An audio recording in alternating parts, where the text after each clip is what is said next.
Okay, let's take a look at line segments. We were looking back earlier about check if, when we're finding the length of line segments, check if the x values or the y values are the same, and if they are, we know it's horizontal or vertical and what to do, and if not, well, we're there if not. So let's take a look here. Determine the length of a line segment joining 2, 1 and 5, 8. You'll notice I say 2, 1, not 2 and 1. Saying 2 and 1 is like saying, hey, use guys in an essay. Your English teacher would freak. This is how we speak math. Remember, math is a language. So, joining point A and point B, or 2, 1 and 5, 8. And express the length as an exact value and approximate value to the nearest tenth. So this is obviously calculator, and clearly what you guys definitely know how to do is press buttons on a screen. So let's take a look here. Draw the line segment AB and construct the triangle ABC. Okay, well let's see what the heck they're talking about.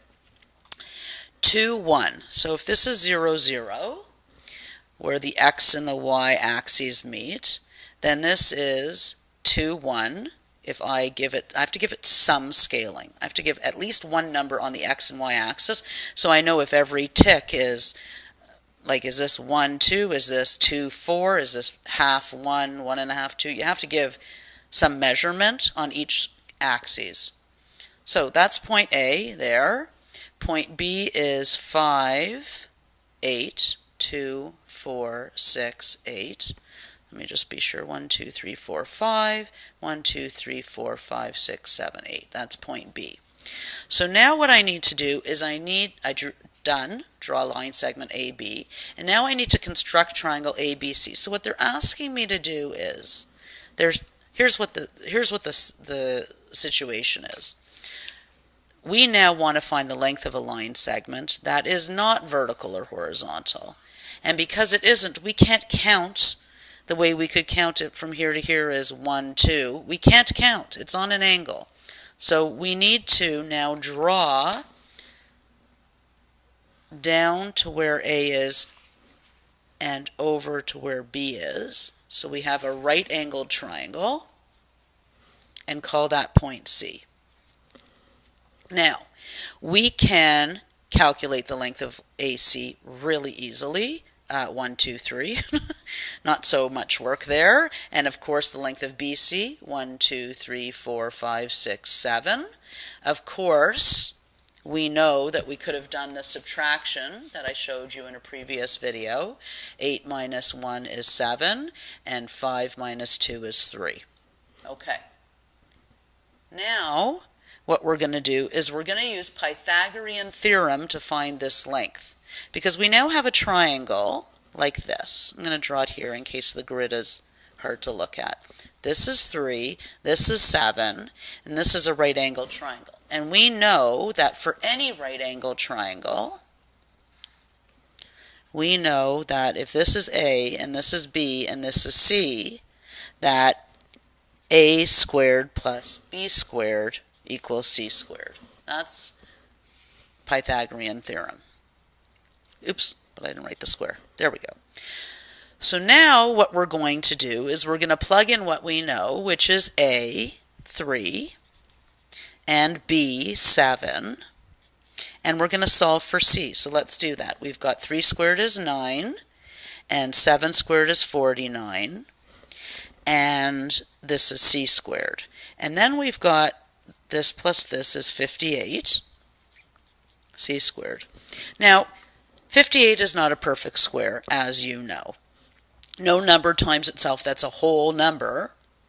It's a decimal that's squared, that's this.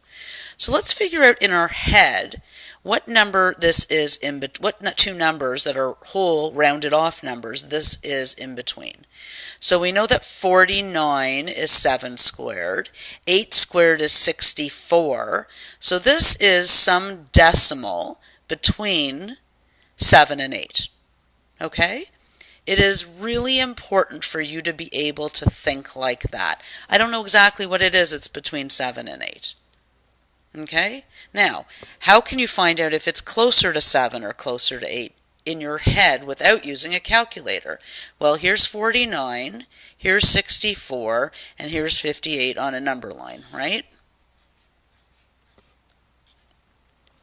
Would you say that 58 is closer to this number or closer to this number? Well, I don't know. Let's see. That's 9 spaces on the number line, and that is 6.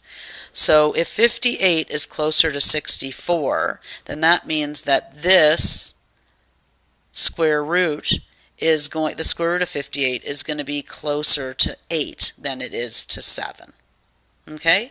And then you can take out your calculator and figure out exactly what it is. Like they said, round it off. So I'm going to let you do that, and then we're going to go on to the next. Here we go.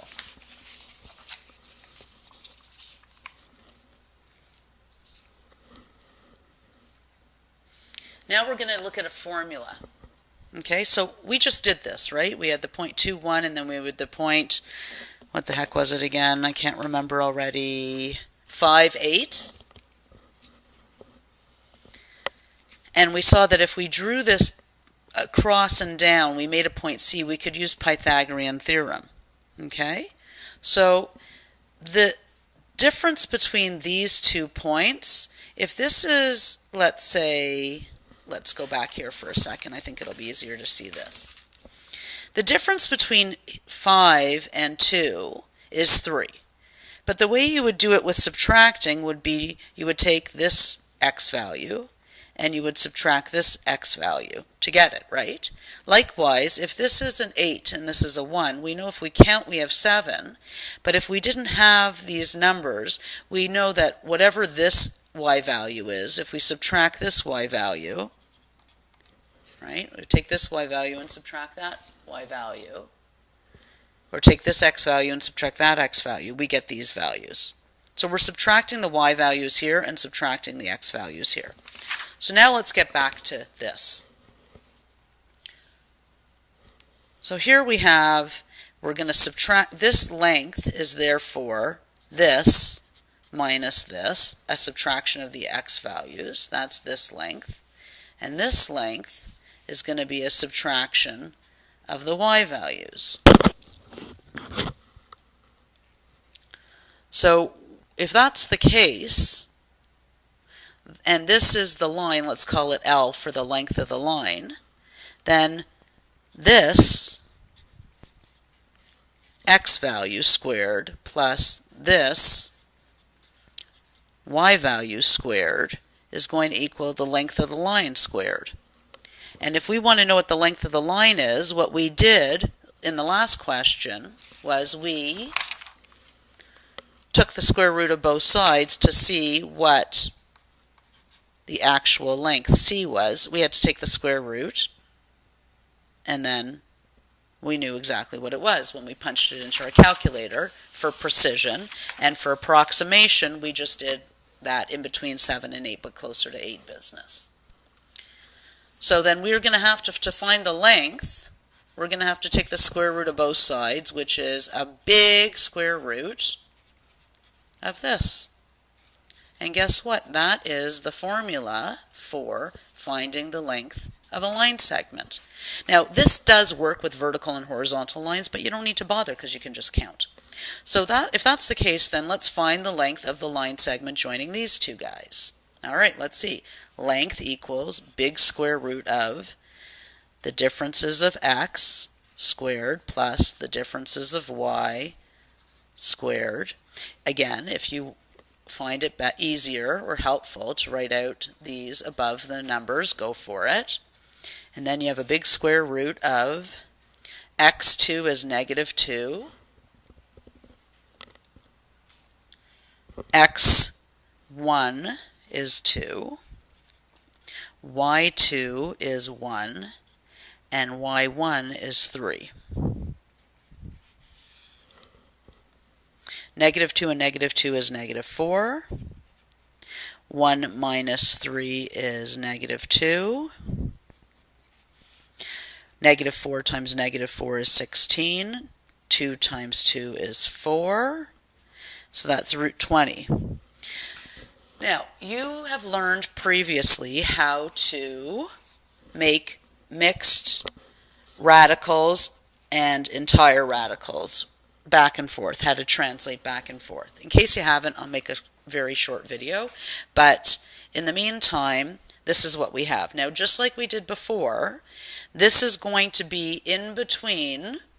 They're asking us to do it to the nearest tenth, so we would use a calculator. And again, I don't need to show you how to use your calculator. You know how to do it. You're either going to do root 20 or 20 root, depending on the order of your calculator. Different calculators need you to press the buttons in a different order, but you'll get what it is. But let's just use our intellect to figure out in between which two whole numbers this is, because we know that 20 isn't a perfect square. So something smaller than 20, let's see, 3 squared is 9. No, we can do better than that. 4 squared is 16.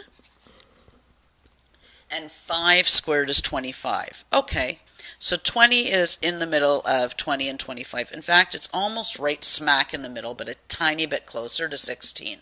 So this is going to be a little bit closer to 4 than 5, but almost smack in the middle. So like 4.4-ish it's going to be. All right? Let's see what's next. The following points are vertices of a triangle. Draw the triangle on the grid and then follow the formula to classify the triangle. Okay, so let's do that. We've got 2, 3. Oh, sorry, not on the camera there. 2, 3 is point A. And then we have B is -2, -4. And then we have C, which is 2, 4, 6, 2, 4, 6. So here we definitely do not have anything lined up horizontally or vertically, so we're going to be doing our big square root formula of length of a line segment. And we're going to be doing it 3 times. Because it says here, the following points are vertices or corners of a triangle. Draw the triangle, okay, did that, on a grid, and draw a triangle on the grid, done, and then use the length formula to classify the triangle. What's this classify the triangle mean? Well, they want to know, is it scalene? Is it isosceles?